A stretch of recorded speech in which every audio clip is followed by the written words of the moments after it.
safely bridged their worlds without disruption. The twins flourished, their unique heritage no longer a source of instability but strength. One evening, as sunset painted the Atlantic in shades of gold and violet, Elias found Zara alone on the cliffs overlooking the ocean. "Do you ever regret it?" he asked quietly. "Us? The path not taken?" She considered his question thoughtfully. "Regret implies a mistake was made. I don't believe that anymore." She gestured toward the research station below, where Julian could be seen helping the twins with some project, their laughter carrying on the wind. "Look at what we've created, all of us. Two worlds connecting. Children who belong to both stars and Earth. A man whose capacity for love transcends conventional boundaries." She turned to face him. "And you. Finally building something meaningful rather than merely impressive." Elias smiled, recognizing the truth in her words. "Not the future we imagined in Geneva." "No," she agreed. "Something more complex. More difficult. And infinitely more beautiful." He offered his hand and she took it, not as lovers reuniting but as architects of a new kind of family, bound by something deeper than conventional ties. Together they descended to join Julian and the twins, 4 adults and 2 children forming a constellation as unique as the stars watching over them. Proof that sometimes, when we lose what we think we want most, the universe offers something we need more in its place. And in the gathering twilight, as Earth's first intentional ambassadors to the cosmos played among the wildflowers of their island sanctuary, the boundaries between worlds seemed not like barriers to be overcome, but doorways waiting to be opened. "The twins," he whispered. Zara nodded. "They're why I needed to tell you that night. I'd just confirmed my pregnancy. They're yours, Elias. Biologically, the first known hybrids between our species." Julian moved to stand beside his wife, placing a supportive hand on her shoulder. "I've loved them as my own from the day they were born," he said without accusation. "But they're changing as they grow. Their abilities are manifesting in ways Zara didn't anticipate. We don't know what's happening," Zara admitted. "My kind matures differently. These developmental stages weren't supposed to begin until adolescence, but something's accelerating their abilities." Nova looked up then, her eyes shifting to that impossible violet shade. "It's because he's here," she said, pointing at Elias. "The other part of us was missing before." Luna nodded in solemn agreement. "We've been looking for you in our dreams. You build ships that go to the stars." The objects surrounding the twins began to descend gently to the floor as their concentration shifted to Elias. He approached cautiously, kneeling to their level. "Hello," he said softly. "I'm Elias." "We know who you are," they replied in perfect unison, their small faces serious. "You're our father." Julian winced slightly at the words but remained steadfast beside Zara. "Something's happening to them," Zara explained. "Their abilities are destabilizing. I've tried contacting my people, but they're not responding. It's as though something is blocking the connection." "Your company," Julian added reluctantly. "The quantum communication network you've been building for your Mars mission. It operates on frequencies that may be interfering with the same spectrum Zara's people use." Understanding dawned on Elias. The prototype went online 3 months ago, when the twins' episodes began, Zara confirmed. Elias looked at the little girls. His daughters, their existence a miracle he'd never imagined possible. In their faces he saw his own features blended with Zara's otherworldly beauty. "I can modify the network," he said decisively, "but I'll need data on the exact frequencies being disrupted.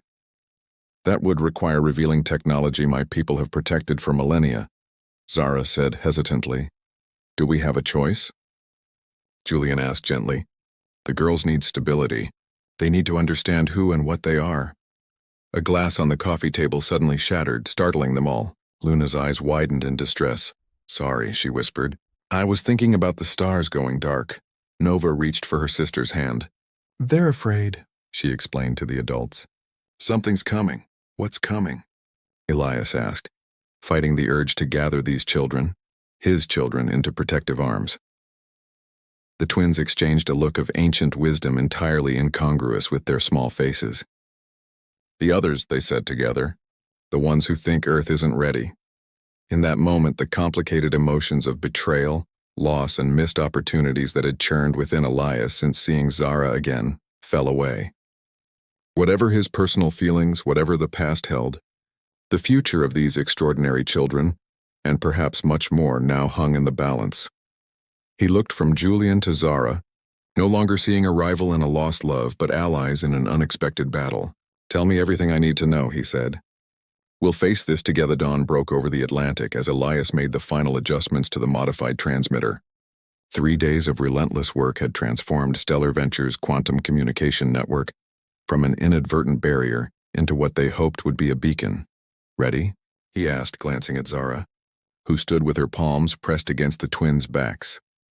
They had relocated to Julian's research station on the remote North Atlantic island, the place Zara had called home since leaving Geneva 7 years ago. Here, surrounded by ocean and sky, the boundaries between worlds seemed thinner somehow. "The modifications look correct," Zara confirmed, her expression a mixture of hope and trepidation. "If this works, my people should receive our message." Julian emerged from the research facility's main building with a tray of hot drinks. "Cocoa for the girls, coffee for the adults," he announced, his calm presence a stabilizing force amid the tension. Elias accepted a mug with a grateful nod. Over the past 72 hours, his respect for Julian Waters had grown immensely.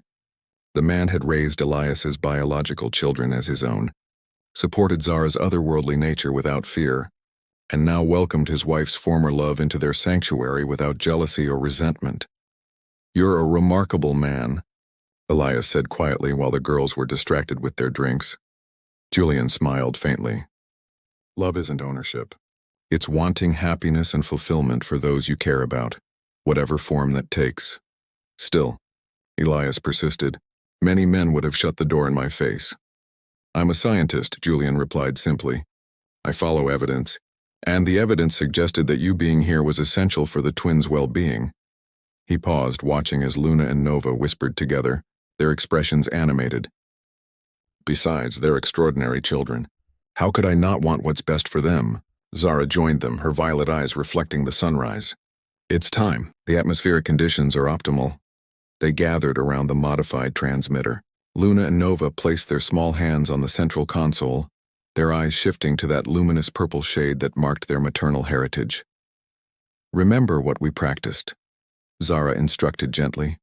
"Focus on home, both homes. Earth and Lumina." "Lumina?" Elias questioned.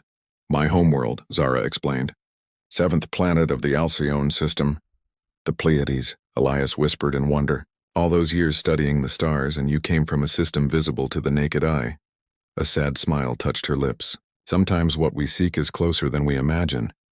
The twins closed their eyes in concentration. The transmitter hummed, its lights pulsing in an irregular pattern that somehow felt intentional rather than random. Around them, the air seemed to thicken with potential energy. Minutes stretched into an hour. Doubt began to creep into their expressions when suddenly, the twins gasped in unison. "They're listening," Nova announced, her small voice quivering with excitement. "They hear us," Luna confirmed. The transmitter's hum deepened, resonating through the ground beneath their feet. In the clear morning sky, a shimmer appeared, like heat distortion but more purposeful, more defined. "The Council acknowledges the hybrid children," Zara translated, her expression awed. They're rescinding the non-interference directive for this case." The air before them rippled, coalescing into a column of softly glowing light. From within emerged 3 figures, tall, elegant beings with the same violet eyes as Zara, and skin that seemed to contain galaxies beneath its surface. Julian stepped back respectfully, but Elias found himself rooted in place, mesmerized by these visitors from a world he had dreamed of, reaching through technology and ingenuity. One of the beings, feminine in appearance, though Elias sensed such distinctions might be meaningless among them, stepped forward. "I am Lyra, Elder of Lumina," she said in perfect English. "We have come to meet the children who bridge our worlds." Luna and Nova approached without fear, reaching up to touch the luminous hands extended toward them. "The convergence is unexpected," Lyra continued, her gaze encompassing all 4 adults. "But perhaps necessary. Your species stands at a crucial threshold." "Are you taking the children?" Julian asked, his composure cracking slightly for the first time. Lyra's expression softened. "That is not our purpose. The twins belong to both worlds and will help build the bridge between them when the time comes." "What's happening to them?" Zara asked. Their abilities are developing as they should, Lyra assured her. Your departure from Lumina was not sanctioned, Zara, but your instincts were sound. Humanity is ready for limited contact. She turned to Elias, her ageless eyes evaluating him. You sought the stars through machines, yet found connection to them through love. There is wisdom in that journey. The other two beings moved forward, placing their hands gently on the twins' heads. A soft glow enveloped the children momentarily. We have stabilized their emerging abilities, Lyra explained. They will develop normally now for their unique nature, and when they reach maturity, they may choose which path to follow. Will you stay? Nova asked the visitors. Lyra shook her head. Not yet, but we will return. And others like us will come when Earth extends proper invitation. She looked meaningfully at Elias, perhaps through the work of visionaries who understand both worlds. As suddenly as they had appeared, the luminance faded back into the shimmering light, which contracted to a brilliant point before vanishing completely. The 5 humans stood in silence as the morning breeze swept across the island, carrying the scent of salt and possibilities. Well, Julian said finally, I suppose our research just gained an interstellar dimension. The simple comment broke the tension, prompting unexpected laughter from them all. In the days that followed, they established a new constellation of relationships. Julian's Marine Research Station became the unofficial headquarters for a carefully managed first contact protocol. Stellar Ventures quietly shifted its research priorities, with Elias splitting his time between Singapore and the island. Zara worked with both men, her past and present loves, to create technology that would. Now, months later, Stellar Ventures was revolutionizing the industry. His face graced magazine covers. Investment offers poured in daily. By any measurable standard, Elias Mercer was successful beyond imagination, and completely, utterly alone. He'd tried contacting her after the first month, calls that went to voicemail, messages that remained unread. By the 3rd month, her number was disconnected. Her CERN email returned an automated response. Dr. Luminara is no longer with this organization. It was as though Zara had vanished from the earth, or returned to the stars she so loved. Mr. Mercer? The intercom buzzed again. With a heavy sigh, Elias drained his glass and turned toward his responsibilities. He'd made his choice. Now he would live with it, building an empire that increasingly felt like a hollow monument to what he'd lost. Thousands of miles away, on a remote island in the North Atlantic, Zara Luminara stood on a different shore, her hand resting protectively over her slightly rounded belly as she watched the same stars with tears in her eyes. You were right to leave, said a gentle voice behind her. Dr. Julian Waters approached, wrapping a warm blanket around her shoulders. You couldn't have told him everything. The world isn't ready. I loved him, Zara said simply. Julian nodded, his kind eyes full of understanding. I know, but your people sent you here for a reason, Zara, and whatever happens, I promise you won't face it alone. She leaned against his solid presence. This man who had discovered her secret by accident and chosen to protect rather than exploit it. Not love, perhaps, not yet, but something equally rare. Unconditional acceptance. As Elias built his empire of metal and technology, Zara created something far more precious. And when, months later, she held twin daughters in her arms, their eyes shifting between human hazel and their mother's otherworldly violet, she named the firstborn Luna, for the moon Elias had dreamed of reaching, and the second Nova, for the brilliant stars that had brought them together and then torn them apart. They're perfect, Julian whispered, now her husband in name and growing affection, though he knew the twins were not biologically his. All 3 of you are perfect. Zara smiled through her tears, wondering if somewhere across the world, Elias could somehow feel the new lights that had entered the universe. Lights that carried parts of both of them in ways he might never understand. 7 years transformed dreams into reality. Stellar Ventures dominated the commercial space industry, with regular flights to the International Lunar Base and plans for the first civilian Mars mission. Elias Mercer, now 35, had become the visionary he'd always aspired to, buying his name mentioned alongside Musk and Bezos as pioneers, who had changed humanity's relationship with the cosmos. Yet success tasted like ashes when eaten alone. The Robinson Foundation's annual scientific innovation gala expects your attendance. Sir, his executive assistant reminded him as he reviewed the quarterly reports. It's in New York next weekend. Another rubber chicken dinner with people wanting my money or connections, Elias sighed. Send the usual donation and my regrets. Sir, you're receiving their Visionary Award. Your presence is rather necessary.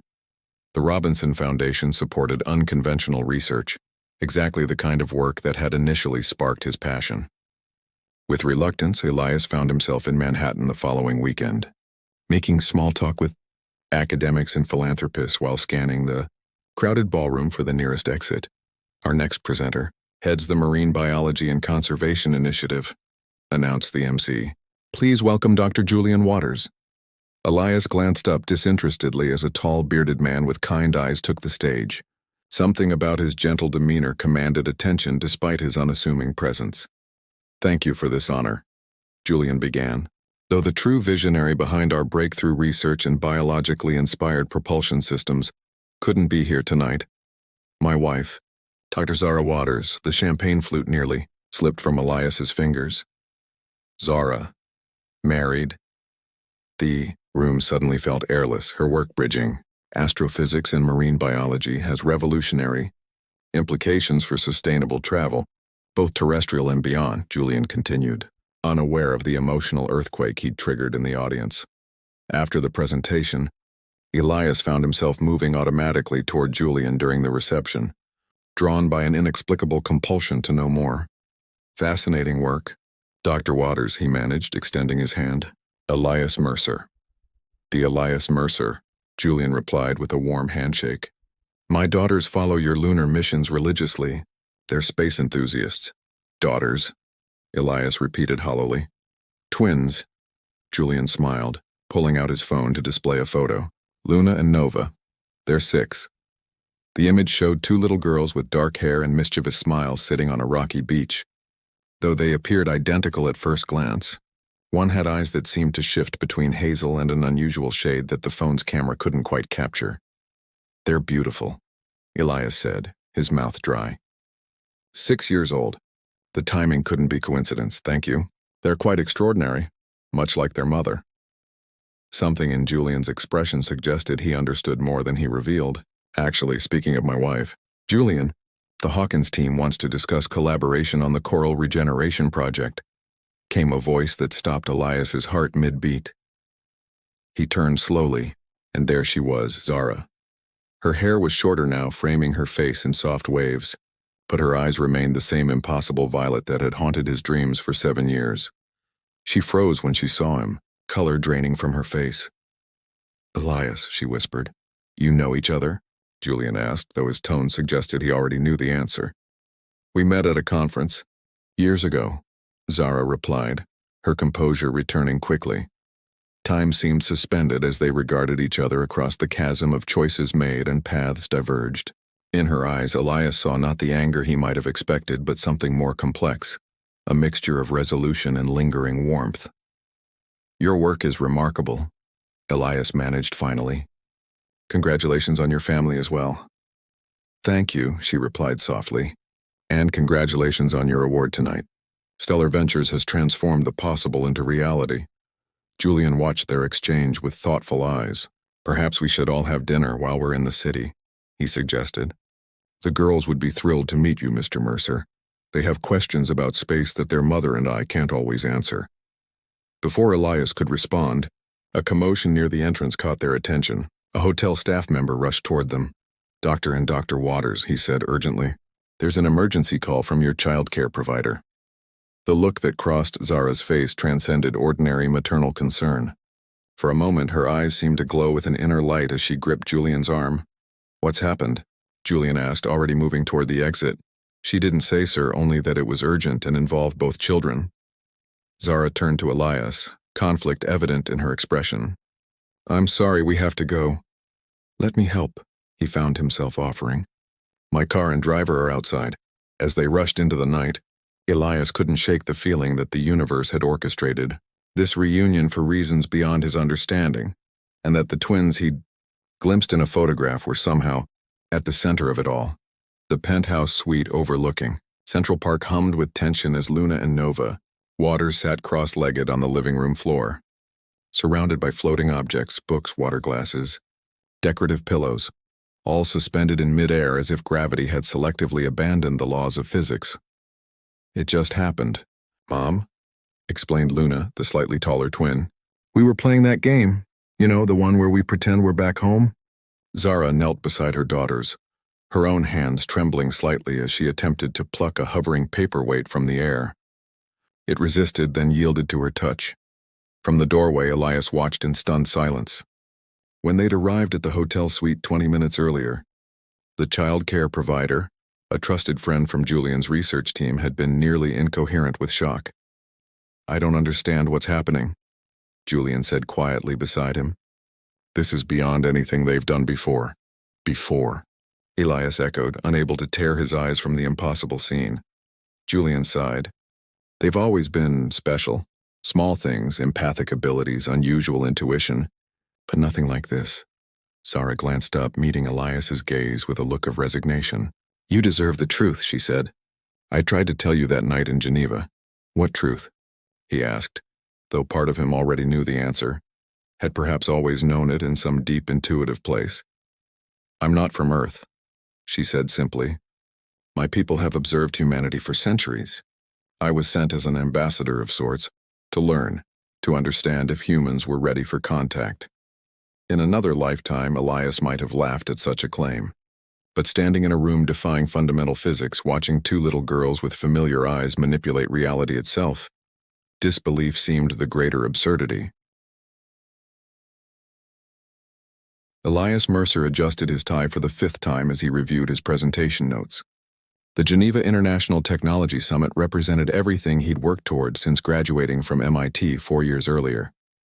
At 28, he stood on the precipice of either spectacular success or forgettable failure. 5 minutes, Mr. Mercer, called the event coordinator, a petite woman with an earpiece and clipboard who disappeared as quickly as she had appeared.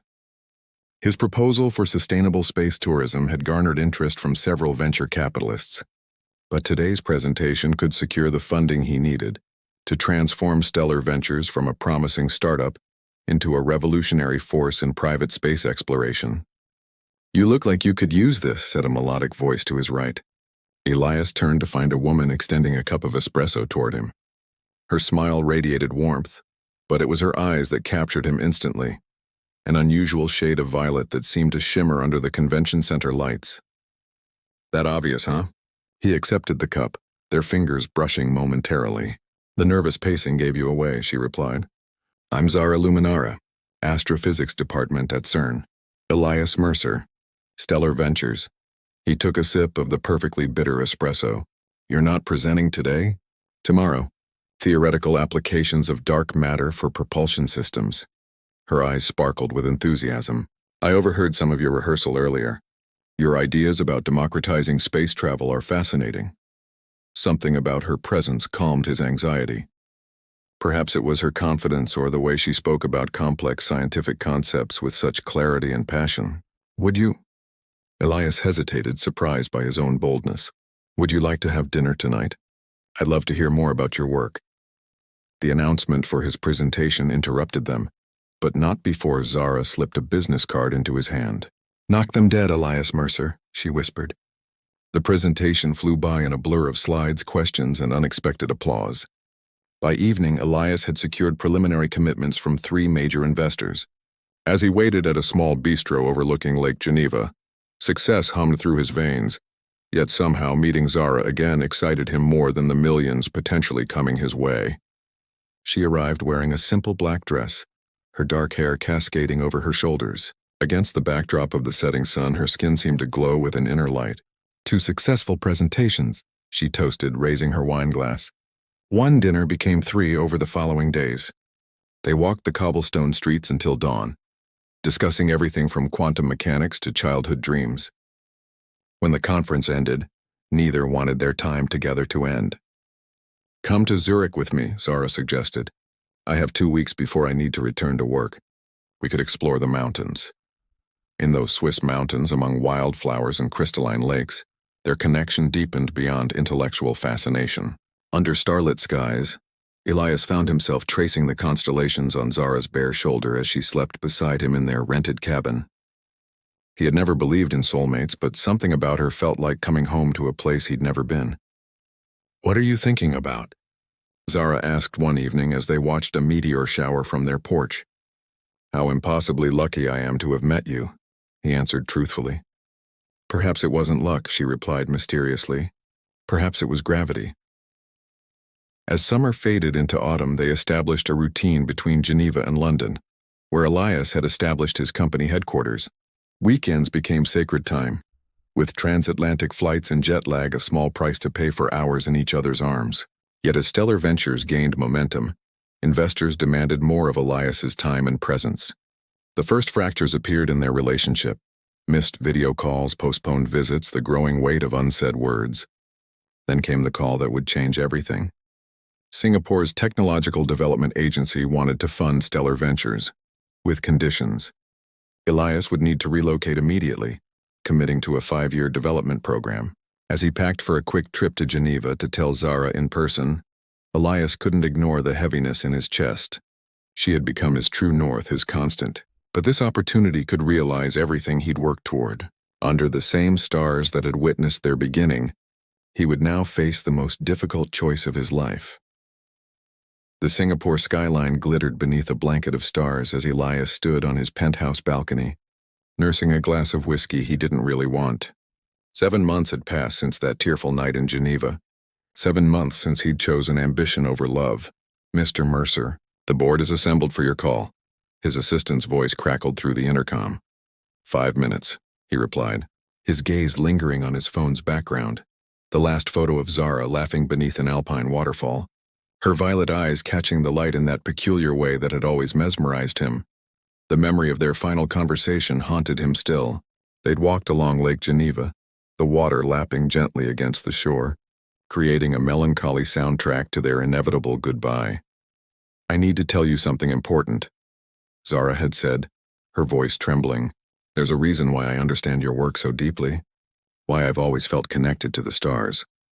But Elias had interrupted, launching into his rehearsed speech about opportunity and sacrifice, about how 5 years apart would be worth it for the future they could build afterward.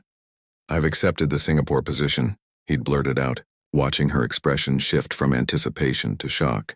"They're funding the entire prototype phase. This could change humanity's relationship with space travel forever." The light in her eyes had dimmed. "And what about our relationship?" "We could try long distance," he'd suggested half-heartedly, already knowing the 12-hour time difference and his 70-hour work weeks would make that nearly impossible. "Elias," she'd whispered, "some distances are too great to overcome." She'd reached for his hand then, her touch unusually warm as always. "I wanted to share something with you tonight, my truth. But I see now that our paths are diverging." He should have asked what she meant. He should have listened.